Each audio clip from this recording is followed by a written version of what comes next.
Обвинителството презентираше СМС пораки и вибер комуникација помеѓу првообвинетиот Дејан Јованов и лица заведени во неговиот мобилен телефон како началничка Марија, Цеце, Тодор Јованов, Весна инспекторка приватен, Лазе Жти, Ацо командант, Магдалена Лиценца, Вики економија и други.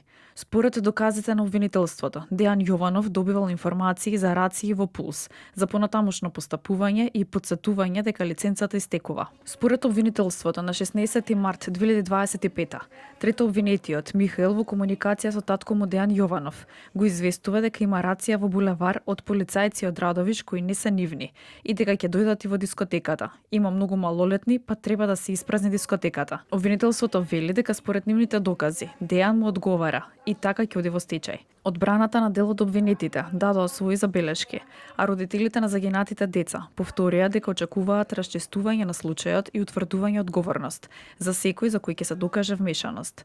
Според родителите, денешното рочиште отвора сериозни прашања. Велат комуникациите отвараат сомнежи дали постоела институционална заштита и влијание врз контролите и постапките. Воедно комуникациите помеѓу таткото и синот, Деко и Михаел, отвараат прашања за улогата на Михаел во работењето и одлучувањето.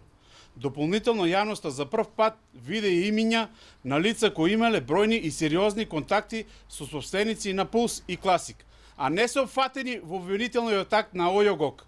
Полициски службеници кои се биле во постојана комуникација со дојава на контроли со обвинетите првиот и третиот, Михаело и Деко, а и полициски службеник кој е во пензија, а има 400 комуникации со собственикот и неговиот син.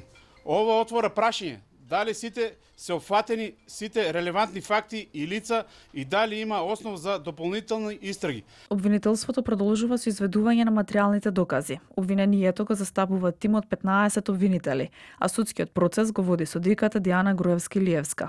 Минатата година во кочанската дискотека Пулс, во пожарот кој настана, животот го изгубија над 60 лица и над 200 беа тешко повредени. Меѓу нив млади и дел од членовите на македонската музичка група ДНК.